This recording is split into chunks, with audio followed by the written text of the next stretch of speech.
And Cain was very wroth, and his countenance failed. And the Lord said unto Cain, Why art thou wroth? And why is thy countenance fallen? For thou doest well, shalt thou not be accepted? And if thou doest not well, sin lies at the door, and unto thee shall be his desire, and thou shalt rule over him. And Cain talked to Abel his brother, and it came to pass when they were in the field, that Cain rose up against Abel his brother, and slew him. And the Lord said unto Cain, Where is Abel thy brother? And he said, I know not. Am I my brother's keeper? And he said, What hast thou done? The voice of thine brother's blood cries unto me from the ground. And now art thou cursed from the earth, which has opened her mouth to receive thine brother's blood from thine hand. When thou tillest the ground, it shall not henceforth yield unto thee her strength, and fugitive and a vagabond shalt thou be in the earth. And Cain said unto the Lord, My punishment is greater than I can bear.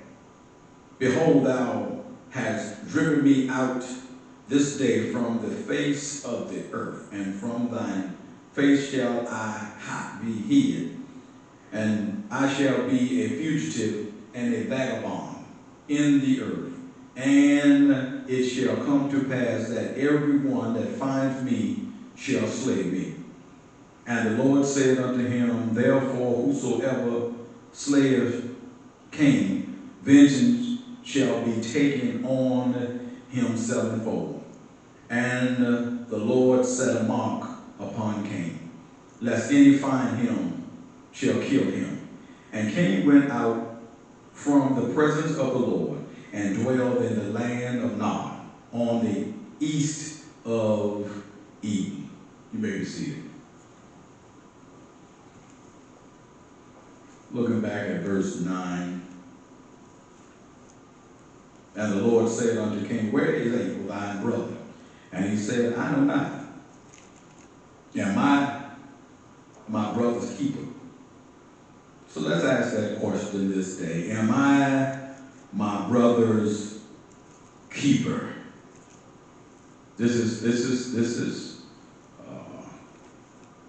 Cain being killed by his brother Abel, and the Lord asked him the question, where was his brother? He said he didn't know, and got smart with God. And said, am I my brother's keeper? This is a question that we all should ask ourselves and really ponder on the fact that there are many of us who had people in our lives with many different types of relationships that links us to the other person. We have to ask ourselves, are we true to our relationship? We have cousins, and we have mothers and brothers and aunts and stepfathers and friends, many folks that we have relationship with, co-workers, carpoolers. Somehow, some way you find yourself connected to folks, and you sit and ponder sometimes over the fact that the relationship exists and how it even came into existence. I've had friends, and some have came unto me, and they have been here for only a season, and I see them no more. Some have come into my life for a lifetime. And a lifetime within itself is a long time. I just buried a good friend of mine, called him brother, and I met him some years ago in late 1983 at Camp Lejeune, North Carolina, and we became friends, and we became closer than any brothers could ever be. Everywhere that he went in the Marine Corps, I found myself there. Everywhere that I went, he followed. And so we were always around one another throughout my tour of duty in the Marine Corps. And I remember in Japan, when I had orders to go to the Philippines, and I was just going for a few days to inventory some gear. And I went and found my brother, and I told him, I said, man, you ever been to the Philippines? He said, no, I know it's not far away, but I've never been there. And I said, man, I'm going to the Philippines. You want me to bring you back a souvenir? And he said, don't bring me nothing. And I loved picking at him. A few months later, I said, man, you ever been to Korea? Oh, I've never been to Korea. I said, I'm going there. You want me to bring you back a souvenir? No, don't you bring me nothing. If you go there, maybe I'll go there one of these days myself. Now, I traveled different places in the world. I can remember the relationship that I had with my mother's mother, my grandmother, and I would call her from all over the world. And she was fascinated by the things that I saw and that I was telling her over the phone because of that connection. And she was always expecting to hear from me with my new adventures or whatever, because it's something that she wanted to grow up to do, but she was not able to.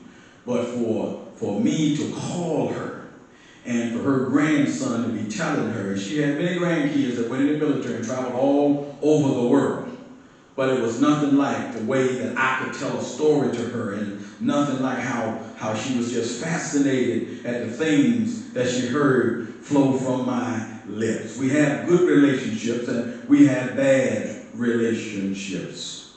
Some of us have family, and as the Bible says, sometimes the enemy is within the gates. Sometimes the worst times you have in life is right from your own relatives, right out of your own house, right out of your own room.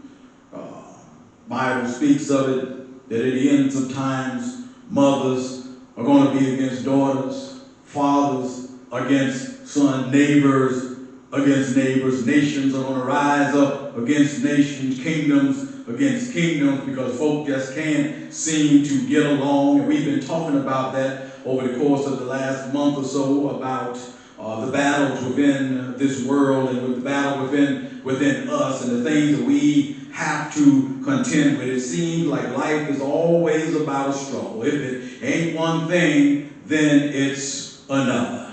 But I don't want to stray too far from the beaten path. We're talking about this question that was posed to God by this young man that came from his creation, Adam and Eve. As his brother had disappeared, God asked him, where is your brother? And he said, I don't know.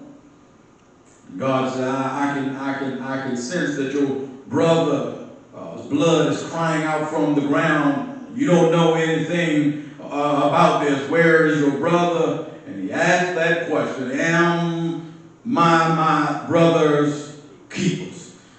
So I ask you today, my brothers and my sisters, that am I my brother's keeper? Anybody that I can call brother. And I can say to you this morning without a shadow of a doubt that I have 3 biological brothers. One's named Daniel, one named Lloyd, one named Tyree. We all were born of the same mother and of the same father, and therefore I call them brothers. But I also have other brothers. Reverend Clarence Mays of Stafford is my brother. Cabor Simmons of Stafford is my brother. Meredith Dwayne Williams, whom I just buried a few days ago, he was my brother. You know, and I think about these folks that God had brought into my life, and I call them all my brothers.